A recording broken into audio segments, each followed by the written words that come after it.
तो जैसा कि लास्ट एपिसोड में हमने देखा था कि यानरेन ने मास्क हटाकर सूप पीने की वजह से वुयान क्लान के लोगों को पता चल गया कि ये बंदा तो एक आउटसाइडर है। लेकिन यानरेन उन्हें बता देता है कि जैसे जियानशी उनकी दुश्मन है वैसे उसकी भी वो जानी दुश्मन है। उस बंदे ने यानरेन की इज्जत लूटी थी तो लोग भी यानरेन की बकवास बातों पर यकीन कर लेते हैं। जिसके बाद उन लोगों ने यानरेन को एक पॉइजन थमा दिया जो कि उस जियानशी को खिलाना था, मगर यानरेन और जियानशी ने मिलकर उसी पॉइजन से वुयान क्लान का सफाया कर दिया। साथ ही ये दोनों उनके लीडर को मारकर शुआनजेन से जाना चाहते थे। हालांकि रास्ते में इन पर चेनफेंग पवेलियन के कमांडर हुआ ने हमला कर दिया।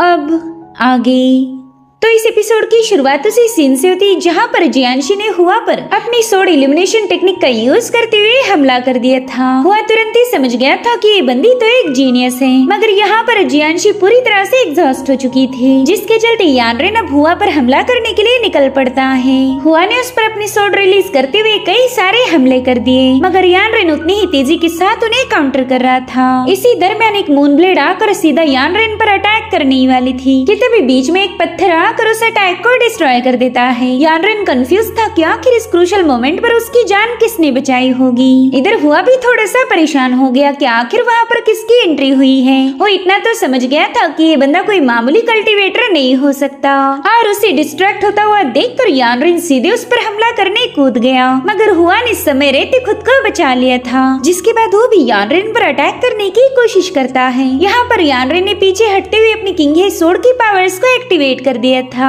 और फिर यानरेन ने एक बहुत ही जबरदस्त स्लैश अटैक रिलीज किया। उस डिवाइन स्लैश के सामने तो हुआ भी कमजोर पड़ गया था, मगर पूरी तरह से हार मानने से पहले ही उसने अपने मुंह से एक नीडल रिलीज कर दी जो कि यानरेन के स्लैश को क्रॉस करते हुए सीधे उसके पास पहुंच चुकी थी। मगर जियानशी भी उस नीडल को देख लेती है तो तुरंत ही अपनी सोड से उसे रोकने की कोशिश करने लगी, मगर हुआ की नीडल इतनी ज्यादा खतरनाक थी कि कोई भी उसे रोक नहीं सकता। इसीलिए वो नीडल जियानशी को क्रॉस करते हुए सीधे यानरेन के माथे में घुसने वाली थी कि तभी बीच में अचानक से एक सोड आकर उस नीडल अटैक को डिस्ट्रॉय कर देती है। साथ ही साथ वहाँ पर 10,000 क्रिस्टल सोड फॉर्मेशन भी एक्टिवेट हो चुका, जो कि कई सारी तलवारें बरसाती हुई हुआ को पीछे हटने पर मजबूर कर देता है। इतने गजब की खूबसूरत सोड्स को देखकर ही वो बंदा समझ गया कि ये तो सोड एम्परर फेंगबाई है, और फाइनली सोड एम्परर फेंगबाई इनके सामने आ गए। वहीं पर हुआ तो सोड एम्परर को देखकर काफी ज्यादा हैरान हो गया। वो दिल में ही सोचता है कि मैंने तो सुना था ये बंदा मर चुका है, फिर ये अचानक से यहाँ पर कैसे टपक गया।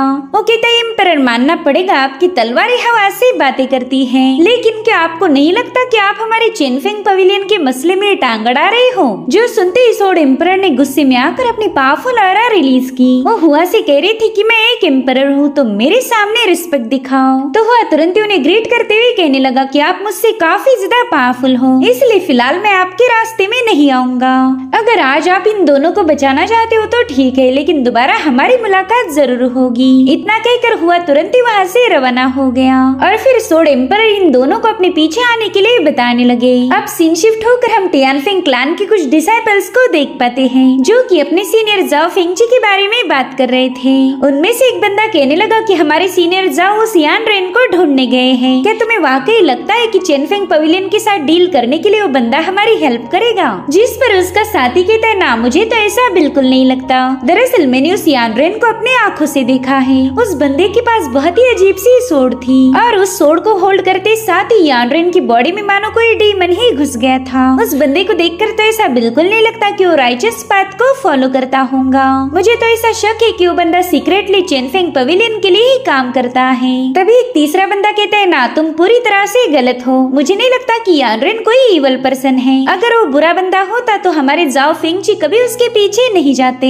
अब ये लोग यानरेन के बारे में डिस्कस कर ही रहे थे कि तभी उन्हें किसी के हंसने की आवाज आई। तो उनमें से एक बंदा बाहर जाकर चेक करने लगा कि आखिर ये आवाज किसकी हो सकती। यहाँ पर उसने देखा कि एक बंदा बहुत ही अजीब तरीके से उनकी तरफ आगे बढ़ रहा है। तो बंदा तुरंत ही डर के मारे पीछे हट गया। वो अपने साथियों को बता रहा था कि वहाँ पर तो एक मॉन्स्टर है, मगर जैसे उसके साथियों ने बाहर देखा वहाँ पर कोई नहीं था। इसलिए वो कहने लगे कि जरूर से तुम्हें कोई वहम हुआ होगा। हालांकि पीछे मुड़ते साथ ही वो लोग देखते देखते कि उनके साथी को किसी ने मार दिया है। अपने दोस्त को यूं ब्रूटली मरा हुआ देखकर वो सभी लोग काफी ज्यादा पैनिक हो गए और डरते हुए उस बंदे से कहने लगे कि हम जानते हैं तुम कोई घोस्ट नहीं हो, चलो जल्दी से हमारे सामने आ जाओ। और उतने में उस पर्सन ने इन लोगों का शिकार करना शुरू कर दिया और बड़ी ही तेजी के साथ इन पर स्नेक अटैक करते हुए इन्हें खत्म करते जा रहा था। दरअसल ये कोई और नहीं बल्कि चिनफिंग पवेलियन का कमांडर जेंग है, जो कि कुछ दिनों पहले राइचस पाथ को फॉलो करता था, मगर कमांडर किन की चालबाजी की वजह से ये एक डेमन बन चुका है। साथ ही वहाँ पर एक बोना कल्टीवेटर भी पहुँच गया था। वो कह रहा था अफसोस तुम्हारे लीडर जाओ फिंगची यहाँ पर मौजूद नहीं है, अब उसे ढूंढने के लिए मुझे और कुछ दिनों का वक्त लगेगा, मगर कोई ना, मैं उसे भी थोड़े ही दिनों में तुम्हारे पास भेज दूंगा।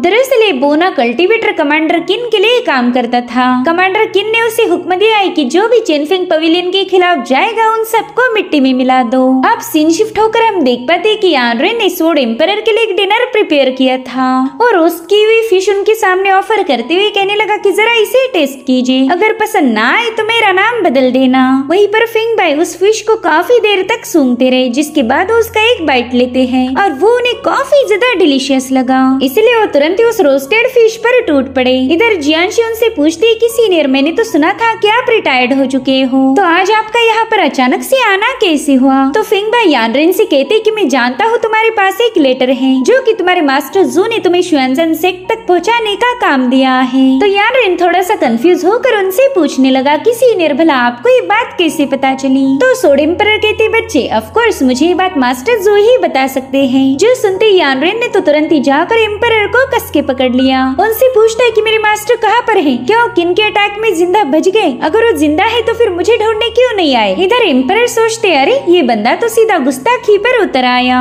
साथ ही जियांशी उसे बताने लगी कि तुमने स्वॉर्ड एम्परर के साथ ऐसा बिहेव नहीं करना चाहिए। और फिर क्या स्वॉर्ड एम्परर ने उसके माथे पर बस हल्की सी टिचकी लगा दी, मगर उनके इत्तु से पुश से यानरेन काफी दूर जाकर पटक गया। इससे हम स्वॉर्ड एम्परर की पावर का अंदाजा लगा सकते हैं। तब तक जियांशी उसे संभालने के लिए रवाना हो गई। साथ ही स्वॉर्ड एम्परर भी उसके पास आकर कहने लगे कि बच्चे शुक्र मनाओ तुम मास्टर जू के डिसाइपल हो, वरना अब तक तो मैं तुम्हें मार देता। जिस पर यानरेन कहता है फिर तो मैंने आपको थैंक यू बोलना चाहिए कि आपने मुझे अभी तक खत्म नहीं किया। तो स्वॉर्ड एम्परर कहता है कि मैं जानता हूँ तुम काफी ज्यादा एक्साइटेड थे, तुम्हें कुछ भी करके अपने मास्टर के बारे में जानना था, तो तुम्हें एक खबर जानकर खुशी होगी कि वो जिंदा है। दरअसल तुम्हारे मास्टर ने मुझे यहाँ भेजा था ताकि ये मैसेज मैं तुम तक पहुँचा पाऊँ। इधर यानरेन के चेहरे पर एक स्माइल थी। स्वॉर्ड एम्परर उसे बताते हैं कि उस लेटर में कुछ बहुत ही पावरफुल है, इसलिए अपने मास्टर के एफर्ट्स को बिल्कुल जाया मत होने देना। यहाँ से थोड़ी दूरी पर तुम्हें ब्लू सिटी मिलेगी, तो उस सिटी से तुम्हें उत्तरी दिशा में आगे जाना होगा, तभी जाकर तुम शुएनजन सेक्ट में पहुँच पाओगे। इतना बताकर स्वॉर्ड एम्परर तुरंत ही वहाँ से रवाना हो गए। यानरेन उनसे पूछ रहा था कि आप हमें छोड़कर क्यों जा रहे हो। तो उस फॉरेस्ट में एम्परर की आवाज गूंजने लगी। वो कहते बच्चे मैं यहाँ पर तुम्हें प्रोटेक्ट करने नहीं आया था, बल्कि मेरा काम था मास्टर जू का पैगाम तुम तक पहुंचा देना, जो कि मैं कर चुका हूँ। अब अगले सीन में हम देखते हैं कि स्वॉर्ड एम्परर सीधे असासिन शाओ के पास पहुंच चुके हैं। शाओ उनसे कह रहा था सीनियर आपका तो अंदाज ही कुछ अलग है, आप यहाँ पर आए लेकिन मुझे जरा भी भनक नहीं लगने दी, तो बताए फिर आपने मुझसे मिलने की मेहरबानी कैसे की। जिस पर स्वॉर्ड एम्परर कहते कि मैं तुमसे हुआ के बारे में बात करने आया हूँ। दरअसल हुआ ने यानरेन और जियांशी पर अटैक किया था। तुम तो हुआ के ब्रूटल नेचर के बारे में जानते ही होंगे। उस बंदे ने फैमिली हेड की पोजीशन को हासिल करने के लिए अपने ही बाप और भाइयों को मार दिया था और फिलहाल वो कमांडर किन के हाथ की कठपुतली बन चुका है। तो उस बंदी के ट्रस्ट को दोबारा से गेन करने के लिए वो किसी भी हद तक चला जाएगा। इसलिए मैं चाहता हूँ कि यानरेन और जियांशी को तुम प्रोटेक्ट करो। वैसे भी तुम्हें तुम्हारी कीमत तो मिल चुकी है, तो मैं चाहता हूँ कि तुम जल्दी से अपने मिशन पर रवाना हो जाओ। सो यहाँ पर हमें पता चलता है कि भले ही स्वॉर्ड एम्परर यानरेन के साथ नहीं रुके, मगर उन्होंने यानरेन की सेफ्टी के लिए ऑलरेडी शाओ को अपॉइंट किया था। वही दूसरी तरफ हम देखते हैं कि जियांशी और यानरेन ब्लूस्टोन सिटी पहुंच चुके हैं, मगर टाउन के सभी लोग यानरेन को देखकर कहने लगे कि अरे बाप रे ये बंदा कितना ज्यादा बदसूरत है, शायद ये उस लड़की का गुलाम होगा। उन लोगों की बातें सुनकर यानरेन को जियांशी पर काफी ज्यादा गुस्सा आ रहा था। वो दिल में ही सोचता है कि इस बंदी ने मेरा पूरा तमाशा करके रख दिया। इसने कहा था कि ये मेरा लुक बदल देगी ताकि कोई मुझे पहचान न पाए, मगर इसने तो मुझे पूरी तरह से बदसूरत बना दिया। इधर जियांशी को यानरेन यानरेन की शक्ल देखकर ही हंसी आ रही थी। तो यानरेन समझ जाता है कि अच्छा ये सब तुमने जानबूझकर किया। ऊपर से जियांशी कहने लगी कि मेरे फादर हमेशा मुझसे कहा करते थे कि एक बदसूरत गुलाम ही तुम्हें प्रोटेक्ट कर सकता। तो यानरेन भी उसे ताना मारते हुए कहने लगा कि अब आपको उसी बदसूरत गुलाम से प्यार हो चुका है, अब तो आप अपने फादर को मुंह दिखाने के लायक भी नहीं बची। ये बात टाउन के लोगों ने भी सुन ली थी। वो कहते अरे हमें तो लगा था ये लड़की समझदार होगी, मगर ये तो इस बदसूरत से भी ज्यादा बेवकूफ निकली। जो सुनते ही जियांशी गुस्से में आकर यानरेन को डांटने लगी। वो कह रही थी कमी ने कही कि अगर दोबारा से मेरा मजाक उड़ाया ना तो मैं तेरी जुबान काट दूंगी। जिस पर यानरेन कहता है मेरी जान मैं तुमसे मोहब्बत करता हूँ, अगर तुम प्यार में मेरी गर्दन भी काट दो तो मैं तुमसे उफ न करूंगा। जो सुनते ही जियांशी ने उससे दूर भागना ही बेहतर समझा। उसे पता था कि अगर यहाँ पे रुक गई तो यानरेन मुझे और ज्यादा जलील करेगा। अब अगले सीन में हम देखते कि यानरेन भूखे जानवर जैसा खाने पर टूट पड़ा है। वो इतनी स्पीड से खाना खा रहा था कि मानो जेल से अभी अभी बाहर आया हो। जियांशी तो उसकी हरकतें देखकर ही हैरान थी। वो कहती अरे बाप रे, मुझे तो पता ही नहीं था कि इस दुनिया में इतने भूखे लोग भी एग्जिस्ट करते हैं। और उतने में ही हम देखते कि ड्रैगन मैनर के लोग उसी होटल में पहुंच चुके हैं जहाँ पर यानरेन और जियांशी थे। उन्होंने तो वहाँ आते ही होटल के स्टाफ को बेवजह परेशान करना शुरू कर दिया। दरअसल ये लोग भी यानरेन की तलाश करते हुए इस होटल में पहुंच चुके थे। वहीं पर यानरेन अपने मुंह में ढेर सारा खाना ठूसकर उस बंदे को देख रहा था कि तभी वो जाकर यानरेन की पोर्ट्रेट को उससे मैच करने लगा। भले यानरेन के फेस पर मेकअप लगा हुआ था मगर फिर भी उस लॉर्ड ने उसे पहचान लिया। तो यानरेन को पहचानते साथ ही तुरंत ही अपने लोगों को हुक्म देता है कि जल्दी से इसे कैप्चर कर लो। इधर यानरेन पर अटैक होने लगे मगर अभी तक वो अपनी चिकन को छोड़ने के लिए तैयार नहीं था। और अब यहाँ पर हमें एक बहुत ही फनी फाइट देखने को मिलती है जहाँ पर यानरेन काफी क्यूट अंदाज में उन लोगों की धुलाई कर रहा था। साथ ही साथ वो जियांशी से भी झगड़े करने लगा। वो कहता है कि तुमने मेरा थोबड़ा पेंट करके कहा था कि कोई मुझे पहचान नहीं पाएगा, लेकिन तुम्हारी मेकअप की स्किल्स तो तुमसे भी ज्यादा बकवास निकली। जिस पर जियांशी कहती मैंने तुम्हें पहले ही बोला था कि मास्क पहन लो, लेकिन मास्क पहनने के बाद तुम्हें खाना खाने में दिक्कत होती है। बस खाना खाने के लिए तुमने अपनी जिंदगी दाव पर लगा दी, तुमसे बड़ा बेवकूफ तो मैंने आज तक नहीं देखा था। इतना कहते साथ ही वो मुट्ठी भर चॉपस्टिक उठाकर सीधे एक बंदे की इज्जत पर वार कर देती है। जो देखते साथ ही अब यानरेन को भी अपनी जबान पर ताला लगाना पड़ा क्योंकि वो अपने हाल इस बंदे जैसे बिल्कुल भी करना नहीं चाहता था। साथ ही साथ ड्रैगन मैनर के लोग भी इस खौफनाक नजारे को देखकर ही पीछे हटने लगे और समझ गए थे कि ये बंदी बहुत ही ज्यादा भयानक है। वहीं पर यानरेन पीछे हटते हुए कहने लगा कि जियांशी मुझे लगा नहीं था कि तुम इतनी ज्यादा ब्रूटल होगी, तुमने तो उस बेचारे मर्द को बहुत ही गहरा दर्द दिया है, मैं उसकी पेन को काफी अच्छे से समझ सकता हूँ। जिस पर जियांशी कहती कि हमारी जान बचाने के लिए मुझे किसी भी हद तक जाना पड़ सकता है,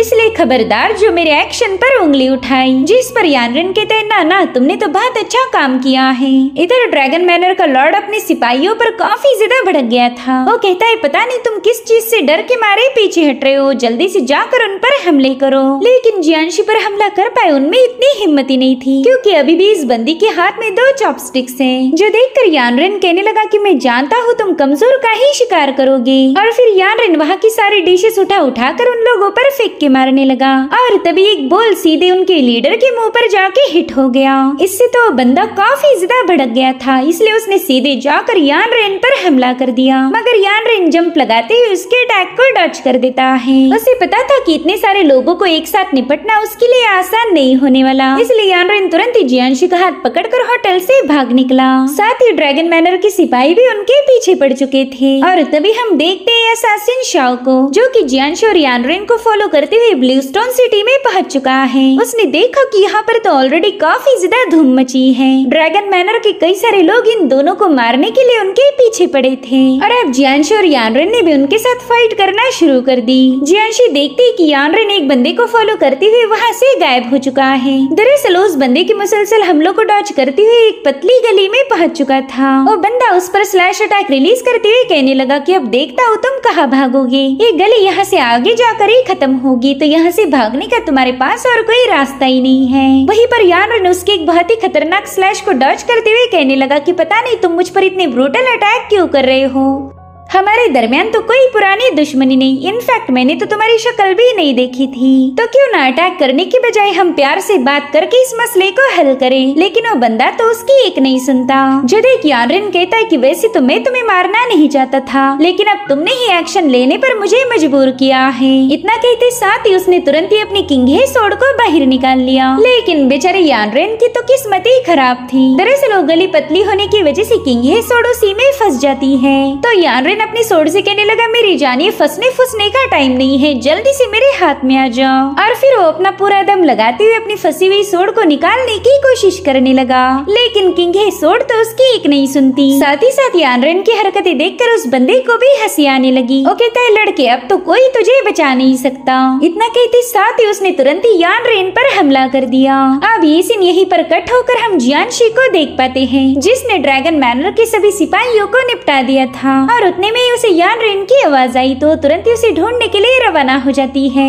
हालांकि जैसे वो उस गली में पहुंची, वो देखती कि यानरिन की सोड वहीं पर पड़ी हुई है, मगर यानरिन का वहाँ पर कोई अता पता नहीं था, जिससे अब जियानशी को उसकी काफी ज्यादा फिक्र होने लगी। उसे समझ नहीं आ रहा था कि अब वो यानरिन को कहाँ ढूंढेंगी। और तभी उसकी नजर पड़ी असासिन शाओ पर। वो कहने लगा, मिस कहीं आप उस बदसूरत गुलाम को तो नहीं ढूंढ रही हो जिसके साथ आप यहाँ पर भाग के आई थी? मुझे तो कभी लगा नहीं था आपकी जैसी खूबसूरत फेरी को उस बदसूरत से प्यार हो जाएगा। इधर जियानशी को लग रहा था कि शायद ये बंदा भी चेनफेंग पवेलियन के लिए काम करता है, तो उसने तुरंत ही अपनी सोड को ड्रॉ कर लिया। उससे पूछने लगी कि बताओ तुम कौन हो और तुम हमारा पीछा क्यों कर रहे थे? तुम्हारे पास स्पिरिचुअल ब्रश है, इसका सीधा मतलब ये होगा कि तुम चेनफेंग पवेलियन के चमचे हो। जिस पर शाओ कहता है, फेरी प्लीज मेरी इस ब्रश की इज्जत मत निकालो। देखो ये ब्रश टॉप ग्रेड की ड्रैगन बोन से बना हुआ है, जिसे चेनफेंग पवेलियन के टुच्चे लोग कभी भी अफोर्ड नहीं कर पाएंगे। अगर सच बताओ तो मैं किसी फैक्शन के अंडर काम नहीं करता। मैं तो बस एक हैंडसम बेफिक्रा कल्टीवेटर हूँ, जिसे कोई भी खूबसूरत लड़की बिल्कुल रेजिस्ट नहीं कर पाती।